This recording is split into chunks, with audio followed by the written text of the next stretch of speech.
What's good, man? It's your boy Wise. I'm back. Um, Shout out my dog Reek and Swag, man. Hope you drop a new vid or something. So, man, new season, new time, new eras, man. Let's get it. Uh, so I'm gonna do this UAB quote unquote recap. I'm gonna keep this pretty short. One thing I do want to say is moving forward. So I'm gonna do a preview to Louisville in a couple of days. But after the Louisville game, I just wanted to know what y'all thought. I think I'm gonna just start. I'm gonna start incorporating the film breakdowns back into the video. So I know it's been a little minute since I did film breakdowns, but I think I'm about to bring it back. So y'all just let me know if y'all think it's a good idea or not. But either way, man, let's get into it. So UAB versus Miami. Um, I will start off by saying I thought we definitely should have scored more points on UAB, but at the same time, I mean, I'm not really mad. Um, a lot of things to improve on the offensive and defensive side of the ball, to be honest, but it really didn't phase me too much, man. I think a lot of the fans overreacted to the game. Me personally, I had pretty much scoring 50 before the game. They only end up getting what 31. Gave up 14. But let's just get into it, man. So at the top of the top, we talking the offense. Um, Overall, I think it was a good night. It wasn't anything flashy. It wasn't nothing to really brag about, but there was progress made. And I'll start by saying any other fans is like, oh man, this offense look weak and we ain't run these plays and run that. Anybody that know football know it's week one. You ain't even playing against a conference opponent. Nobody has seen, so they may know whatever tendencies Lashley has, but nobody has seen the offense that he's going to use at Miami. So I personally think he kept it pretty vanilla on purpose. I mean, if we would have had to break out our real playbook, with a plethora of different passing plays and we didn't really use any RPO truly. If we had to do that against UAB, then I would have been concerned. You know what I'm saying? So I think Lashley kept it vanilla on purpose. I mean, Brevin didn't get involved into the third quarter.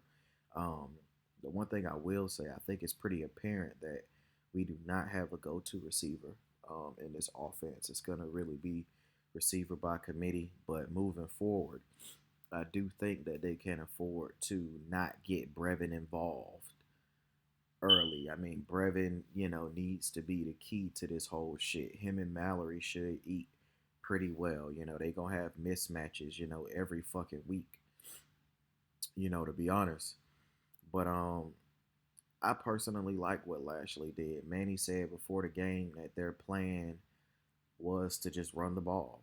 Like, yeah, they was gonna pass it, but they wanted to impose their will on UAB, and they didn't want to, sit around and throwing a lot of passes. And I get it. Um, And then another thing too, UAB came out in a completely new defensive scheme they had never played before. So that was a wrinkle that Lashley adjusted to pretty well, in my opinion, on the spot. The scheme they was playing, Miami didn't rep for it in practice all week on the scout team. They didn't see it on the film. Come to find out, it was a new scheme that they had never ran before because they tried to surprise them. They didn't want them to know what they was going to do. I love the tempo, man. We ran 79 plays and we took our foot off the gas, in the fourth quarter. The offense was stagnant early on. The pass protection, in my opinion, was pretty shitty. Um, the run blocking was pretty good from like second quarter on. My only real gripe with the run blocking was Trey Orr was horrific. And I know y'all might have seen that Jakai Clark is starting this week, but I said it right after the game in the chat. Talked to a bunch of people. When I rewatched the film, Trayor was getting blown off the ball or just not blocking people, getting thrown around almost every single play. Like, I'm surprised even got 300 rushing yards because Trayor was getting blown up often, and John Campbell wasn't really doing too much better overall with the run blocking, but he was much better than Trayor was. The left side of the line looked pretty shitty for the run blocking. Um,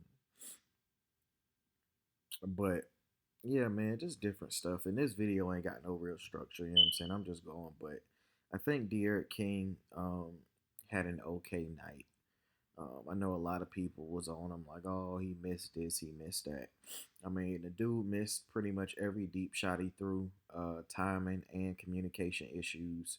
He still completed 66% of his passes. Um, Definitely need more out of him moving forward, but I mean, I'm not mad at him. The one thing I can say is he didn't let any of the misses, like the easy Jeremiah Payton miss, and a couple of other ones. He had Payton, I think, streaking down the sideline. He missed Harley. He had a couple of key misses, but he just kept the next play mentality. Like, bro just kept it pushing. Like, like he didn't do it. He went sideline. He was a little frustrated, but like he just kept it pushing. And I like that about him. So he could have had a much better night. Wasn't a good night. Wasn't a bad night. It was okay. And I think Lashley, said the same thing earlier. It was okay. I ain't mad at it. I'm not concerned either way. I think I saw everything I needed to see from him to know that he's the truth, in my opinion. As far as from a running capability, he's obviously elite. I don't know if y'all saw it, but he evaded pressure and hit basically a double spin in under 2 seconds. He spent one way, spent back the other way, went forward, juked somebody, and ran for about 25 yards downfield. Shit was crazy. He really might be the fastest person on the team, um, or at least on the offense. But no, I like what he did, man. He's gonna win us a lot of games this year. Um, the fact that he is a legit elite runner is gonna give defenses hell later on. I don't know if y'all paid attention, but he really wasn't reading the ends. Like, he wasn't reading the defensive ends crashing down. I think that was part of the game plan, though, to not really show when he'd be pulling it necessarily or when his tendencies to pull. Because every time, no matter how hard they was crashing, he pretty much was letting the running back keep it. Even in the passing game, like, we weren't really doing real RPO. We didn't run any. It was either a run play or a pass play. Like, he wasn't, okay, I'm gonna let you keep it. No, like, I just think Lashley wasn't really trying to show everything. It's just my personal opinion. I know other people feel differently, but we ran 79 plays. We took our foot off the gas in the fourth quarter. We almost had 500 yards on offense. Definitely should have had at least two more touchdowns. But overall, I'll take it. Um, the running backs did their thing. All three of them. I think we're going to have a three-headed monster this year. Cheney and Knighton look like they're going to be fucking elite, dog. Like, and probably the most impressive thing about Rooster was, I want to say it might have been his first carry.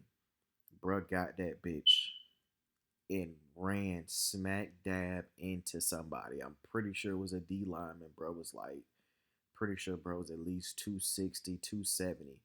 He ran smack into his ass for about a 4-yard gain. And I knew, I'm like, all right. So Hickson done told these motherfuckers, don't come in the game running like no bitches, because you ain't going to play. First play, smacked a 260, 270-pound D lineman. And I knew. I was like, all right, he ain't playing. Knighton is not playing. The speed, the burst is there. Them dudes going to be fucking elite.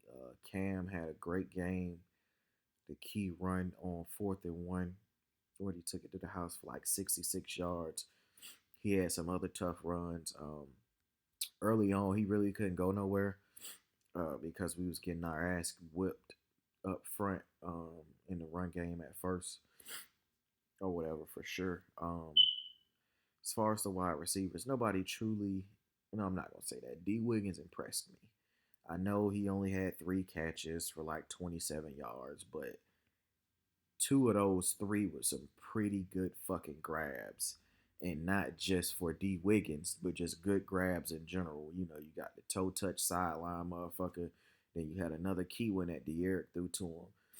And I only say that because, you know, Wiggins has been so notorious for the dropsies. I mean, and I think all 3 catches he had were some really nice, okay, I snagged the motherfuckers with my hands. Um, I think Wiggins is going to be great this year. I wouldn't say he may necessarily be the go-to, but I'm booking Wiggins for 800 yards. Y'all heard it here first. A minimum of 800. Um, yeah. So O line just running it down. Like I said, Trayor was shitty. Campbell was getting whipped to me on the edge. So was Williams. Jared Williams was definitely um, getting whipped, in my opinion, on some plays. It wasn't every play though. I think Campbell, part of Campbell getting beat had to do with him just not being used to being at left tackle. A couple of the ones was bad. It wasn't as bad as some of the stuff we saw from Zion last year, to be honest. But I think that group's gonna be fine moving forward. They won't be elite. A lot of pressure was allowed on King, but because he's mobile, he's going to cover up some of the issues. But the pass protection definitely needs to get better. Um, Let me see. All right, so we'll just go over to the defense, man. On defense, oh, first of all, let me back up. I don't give a fuck what y'all say. Mark Pope should not be at punt return no more. Um, I know y'all gonna say it's game one or whatever. Bro fumbled the ball. He fielded the ball at the 6 yard line, ran backwards, then ran east and west, and almost got tripped up in the end zone. That could have possibly been a fucking safety. You know what I'm saying? And then on another punt return, he got hit from behind and almost fumbled the ball again. And just overall, he didn't look comfortable back there. I don't want him back there. That's just me. Put Restrepo, somebody, in my opinion, um, he just don't look comfortable, and that's a position for a player that has never been considered a workaholic. He's never been considered a perfectionist like somebody like Restrepo. And I know he haven't played, but that's just what you hear. He's a hard worker. He's a perfectionist. Like that is a spot where you have to take care of the ball. And I just think Mark Pope is a little too careless to be on punt return. But we'll see. As far as the defense, so we just gonna start up front.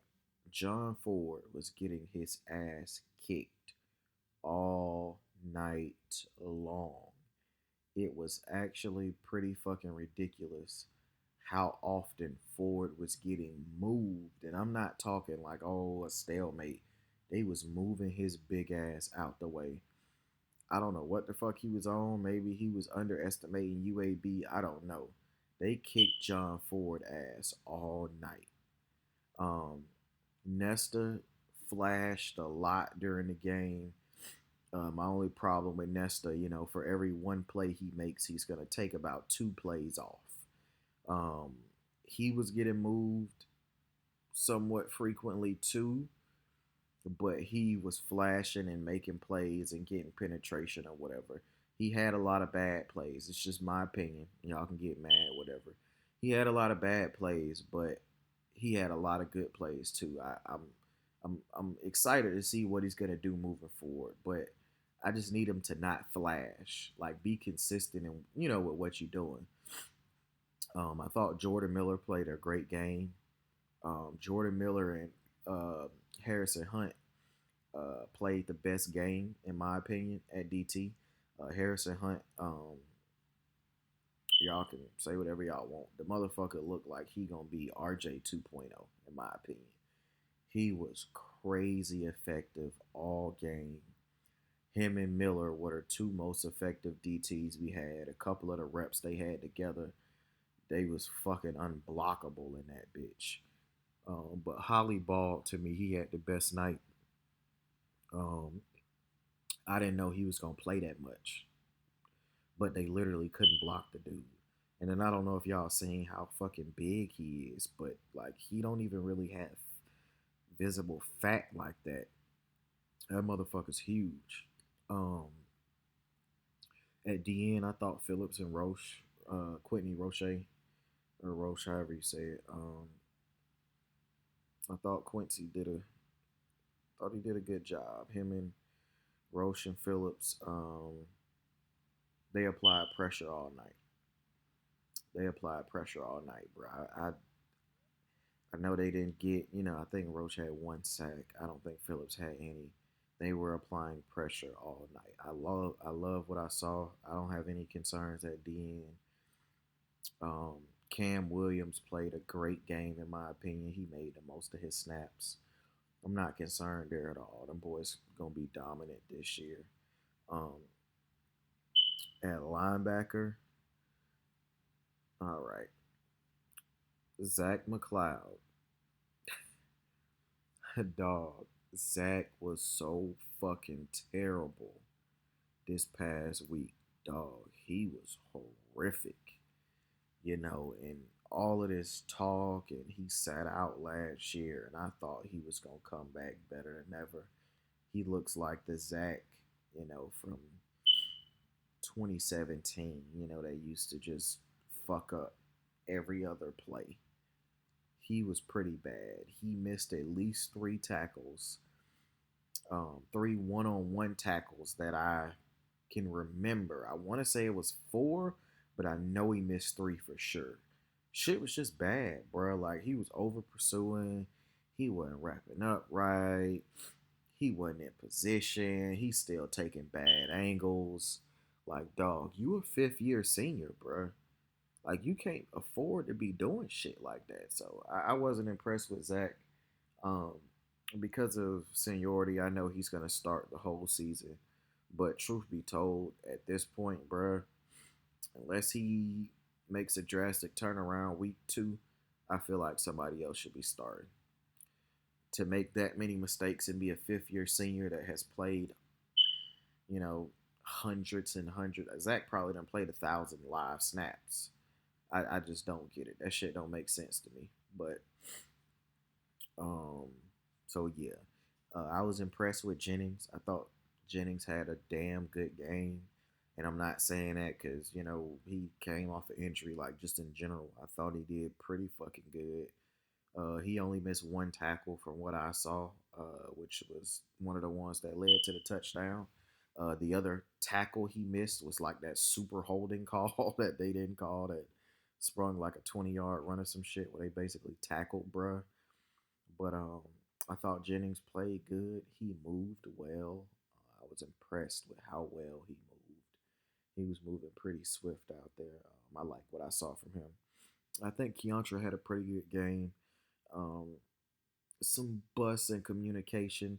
Not really sure if it was on him or what. We got communication issues on the defense. I like what I saw from GB3 too. I don't really have anything negative to say about either one of them. Um, Blades, I thought did a pretty damn good job. He gave up some catches, but like he was there pretty much at all times. Even the catches he gave up with some tight ones. He knocked out like one or two balls. He could have had a pick, but he dropped it. Um, so yeah, it was pretty damn good game from Blades in my opinion. Um, DJ Ivy is cheeks, bruh's cheeks. I done gave up on Ivy. The nigga trash, bruh. I don't know what to say. Rump keep hoping that he's gonna one day hit the switch and play how Rump did when Rump was a good corner. Ivy's garbage, bro. Like I don't even know which way to put it. And then on the TD he gave up, people was like, "Oh, if he had turned his head around," I thought so too, until I rewatched that motherfucker. He was beat. So he kept his eyes on the receiver. He never looked back. So he was semi running a route with the receiver. But even if he had looked back, bro was gonna shit on him regardless. You know, it's not like he got excellent ball skills or anything at this point. Like the shit is just ridiculous, bro. The man going on next week could be pretty much 14 games. And out of the 14 games he's played in, he's been absolute basuda in at least 11. I want to say 12 of the games. He's been horrific. Somebody pointed out, I think he had a good game against Pitt or some shit. Either way, every time Ivy hop on the field, bro, garbage. Straight up. Like, give Couch the spot. If Ivy plays a lot against Louisville, he's going to give up at least 150 yards, maybe two TDs. Bruh ass. I'm done. Play Couch, play Williams. Ivy had his chance. At this point, he just need to be a special teams all-star and call it a day. Um, I thought Gervin had a great game. Um, he looks way more comfortable. He's playing faster. I don't really know if he really made any visible mistakes. Bro was flying around. He made some good tackles. He provided some good help over the top. Um, Nothing that he really had to defend, but if you go look at some of the plays, like he did a pretty damn good job. Same shit with Bolden. Bolden's a natural. Bubba was flying around early. Him and Gervin gonna be a dangerous combo if they would let them get the minutes that they need. Um, as far as Amari Carter, bruh's ass, I'm sick of seeing him on the field. I know he's Bandit's favorite, so he's gonna continue to play. But Amari Carter, if you watch this, you are garbage, my guy. I fuck with you on the sense of, oh, okay, yeah, you know, you do the right thing, player or whatever. But they should have moved you to striker 3 years ago. It's not your fault. You know, your favorite coach, you know, Banda continues to play you at safety when, you know, you've been shitty in coverage for 4 years. And then on Thursday, what made me even more mad is this motherfucker was missing tackles. Bro missed like two, at least two, maybe three or four tackles. Like, if you're not fucking tackling, why are you out there? That's Banda's whole thing. And I bet you this motherfucker play 40 snaps, 40, 50 snaps again this week. Like, the shit don't make sense, bro. Like, you really ass Amari. Um, but yeah, man, I'm good to see we got a kicker. Headley did his thing, so we definitely got some improvements to make. If Ivy and Carter play a lot against Louisville, I'm gonna just keep it a buck. We're probably gonna lose. There ain't no ifs, ands, or buts about it. Them boys are going to get eaten alive. And Zach, too. Zach, Ford, Ivy, and Carter were horrific against UAB. So hopefully something change. I know they say Ivy battling